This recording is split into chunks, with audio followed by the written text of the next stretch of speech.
Recent studies have reported that if international fishing practices stay the same, the world will end up with no seafood in less than 50 years. Amazingly, there is an estimated 1 billion people depending on fish as their main source of protein. Recently, I traveled to Kona Blue Farms on the Big Island of Hawaii, an environmentally sustainable fish farm, to see the way fish are likely to be harvested in years to come. How we doing? Good. Johnny. I'm Neil. Nice to meet you, Neil. Right on. Hey, Johnny. Welcome aboard. Just drop those lines off. Come on up here if you like, Johnny. I'm Neil Anthony Sims, and I'm the co-founder and the president of Kona Blue Water Farms. Now, often in people's mind, fish farming is a pejorative. It's a slanderous term. As we talked people through how we were going to do things differently, we were going to do it with a commitment to making this an environmentally sound fish farm. And that by doing this out in the open ocean, the environmental impacts were really going to be negligible. This is Keahole Point here. This is the westernmost tip of the Big Island.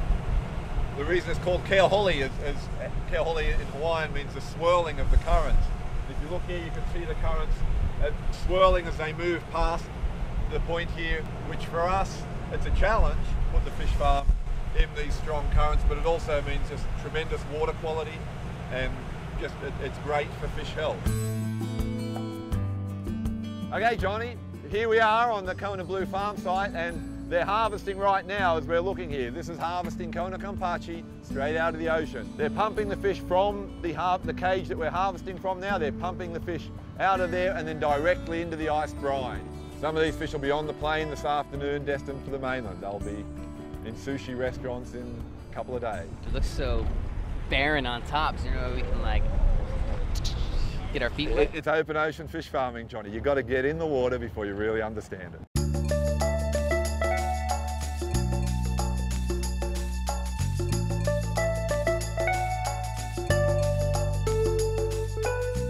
These nets are very well designed to withstand anything that the ocean can throw at them. This submersible cage technology, it has a central steel spar and then a steel rim.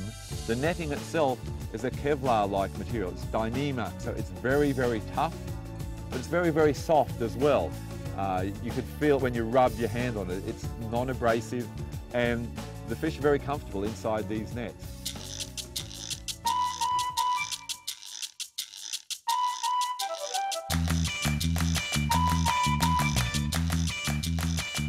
Right, this is where the fish come. They get sucked up through here with all the water, and then you can see the fish there coming out the pipe. Here, Johnny, catch a fish. It's a really thick fillet. You look through there, these fish are really fat. They get up to 30% fat here in the cages. That's what makes it such tremendous sashimi, that really high fat content. How many fish in one of the nets? When we initially stocked the nets, we put about 50,000 fish in there. We'll halve them down over the course of a couple of months. This one here now has got about 8,000 fish left in it.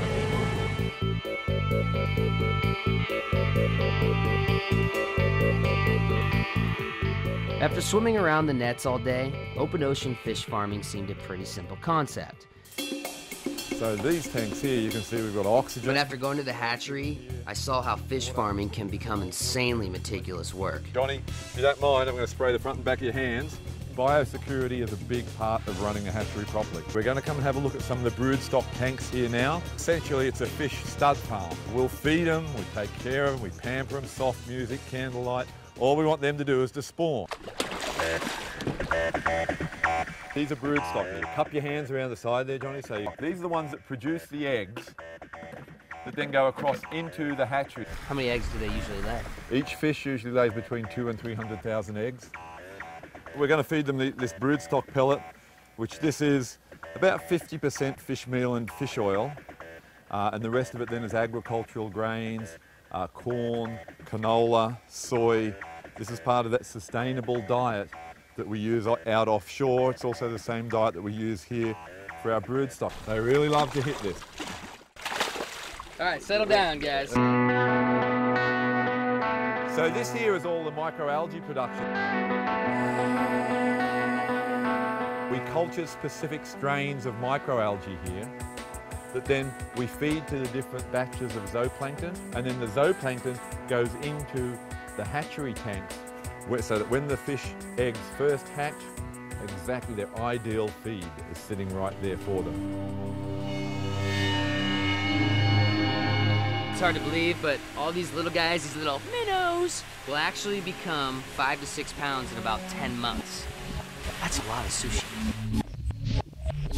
Weeks later, I had a chance to taste the Kona Kampachi, ordered online and delivered directly to my doorstep. Just got the fish in the mail yesterday. Gonna go to the restaurant. The sous chef's gonna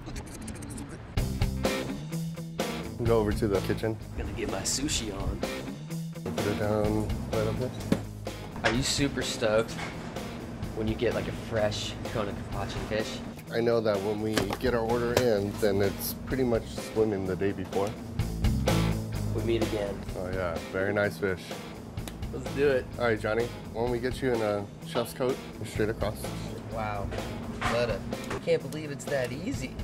How is Kona Kampachi different from other fish that you serve? Just the flavor itself, it's very buttery, but yet still firm, so it's good either sashimi, raw or cooked. Here we go.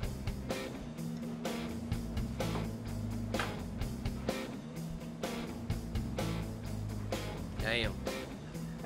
That is good. Although open ocean fish farming seems to be the wave of the future, some believe it still has its downfalls. I'm Becky Goldberg, and we're at Environmental Defense in New York City.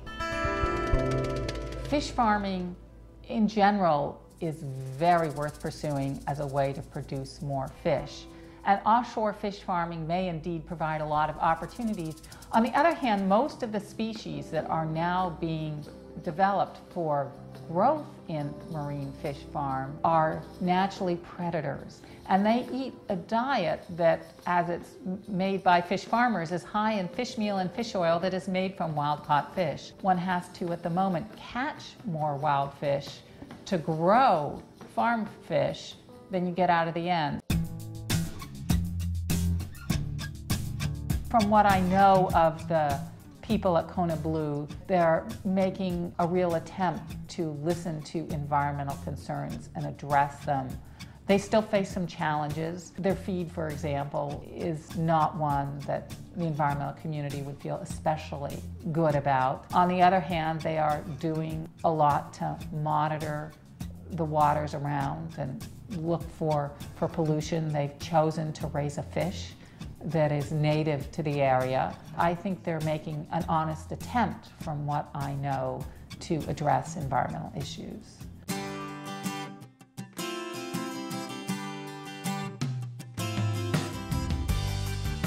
Diving into the big blue, I couldn't help but think. Whether you're a tree-hugging hippie or you could give a damn about fish farms, the growing consensus is seafood is dwindling. With an ever-growing population, fish farms seem to be one remedy to this problem. The exciting but also harsh reality to this, though, is now is the time to get the formula for clean, safe, and sustainable fish farms right.